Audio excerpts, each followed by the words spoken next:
tambuliza video natunulidde muganda wange muganda waffe Ssemujju Fumakira MP nga musajja wattu ne bwayogerera nga siwe yandibadde alina okwogerera mu bufunze nga ali mu exile gy'atyandye yagalidde kubeeramu naye ntunulira statements za Ssemujju nga mu butuufu tezaawukanirako ddala ne za His Excellency Kyagulanyi Ssentamu Robert era nga n'ensonga His Excellency Kyagulanyi Ssentamu Robert zeyawa kulwaki yasobola okwemulula n'ava mu ggwanga lino Ssemujju ng'alinga layini y'emu mwatambulira naye take a look mu budde His Excellency Kyagulanyi Ssentamu we yakolera move eno nga bannayuganda beetaaga okukumaakuma nga His Excellency Kyagulanyi yeetaaga balwanyi banne okumukumaakuma n'okuzzaamu bannayuganda essuubi n'amaanyi okubalaga nti move His Excellency Kyagulanyi gye yakoze gyeri era yabadde erina okuwagibwa. Badda kuki? Badda ku marediyo.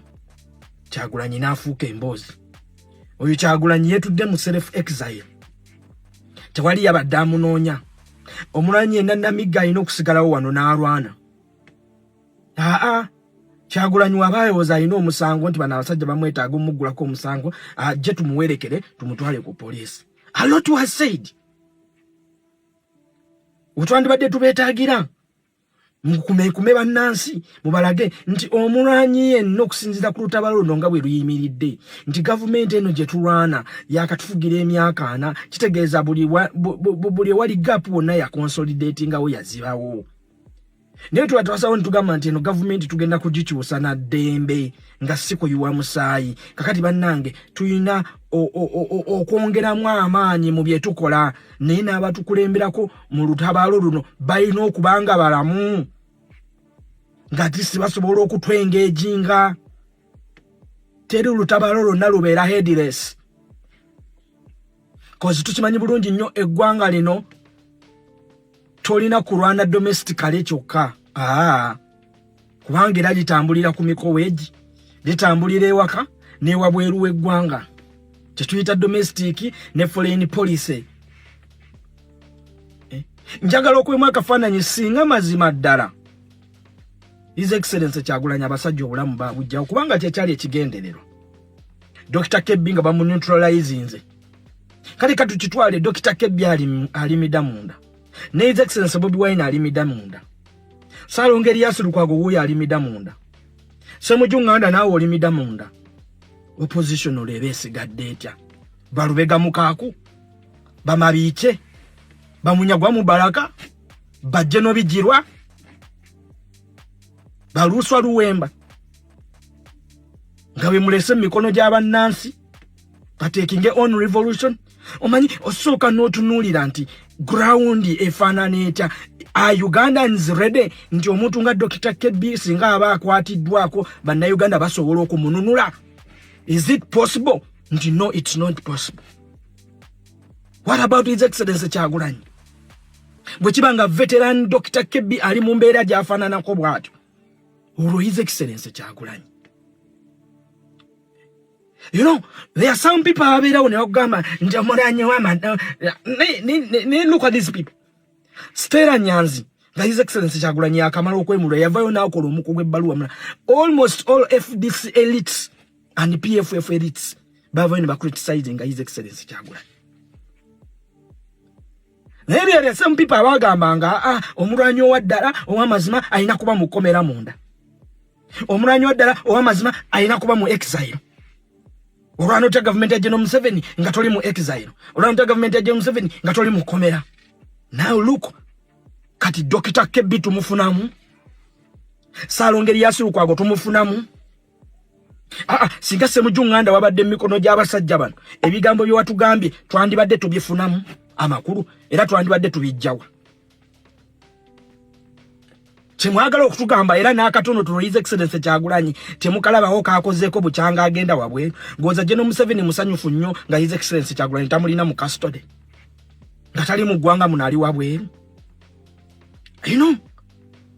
Tuteeka amampaati ebbali tumanye nti yes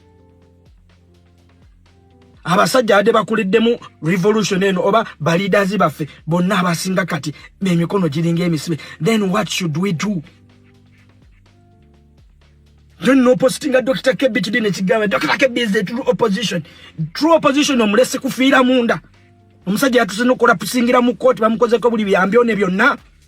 Tudda wano ntandika kuhandika bibundi biwanvu biti. What have we done to secure his freedom, to fight for his freedom? Musajja asobola okufiira awo munda and everything moves on. These are the Ugandans. Bannaffe muteeka amampaati wansi program mulekerawo zikolanga mu criticizing His Excellency Kyagulanyi. Ndowooza kati tukitegedde nti abakulembeze b'olutabalo no balina okubanga balamu nga tebasobola okwengeejinga bannayuganda. Okiwuliriza? Ndowooza ekyo tukanyiza. Kale inside time tugambe nti Sam Mugumya. What can we do? Kubanga tubanga tusobola kola bikola internet tugiutilizing. Can't we share Sam Mugumya and Dr. Kebbi?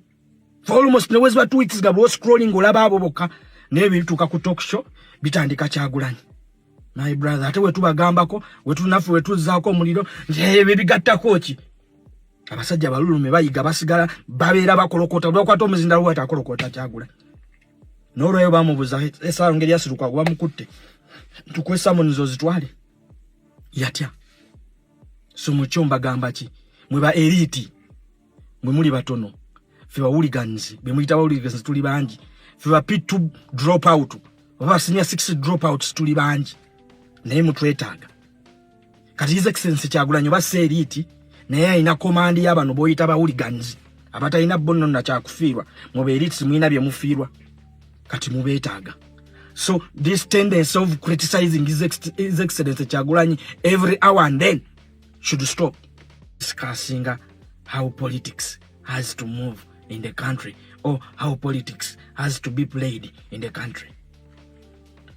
Ganono ge mazima gakawa ntambuliza video eno natunulidde muganda waffe Ssemujju Nganda Fumakira MP nga musajja wattu ne bwayogerera nga siwe yandibadde alina okwogerera mu bufunze nga ali mu exile gy'atyandi eyagalidde kubeeramu. Naye ntunulira statements za Ssemujju Nganda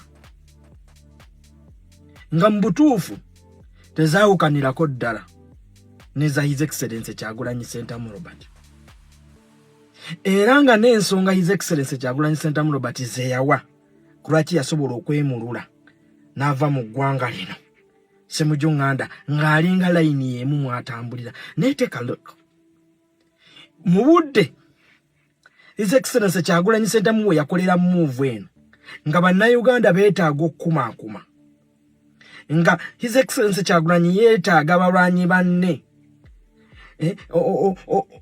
okumukumaakuma n'okuzaamu bannayuganda essuubi n'amaanyi okubalaga nti move His Excellency Kyagulanyi gye yakoze gyeri era yabadde erina okuwagibwa. Badda kuki? Badda ku marediyo. Kyagulanyi n'afuuka emboozi. Oyo Kyagulanyi yeetudde mu self exile. Tewali yabadde amunoonya. Omulanyi yenna Namigga alina okusigalawo wano n'alwana.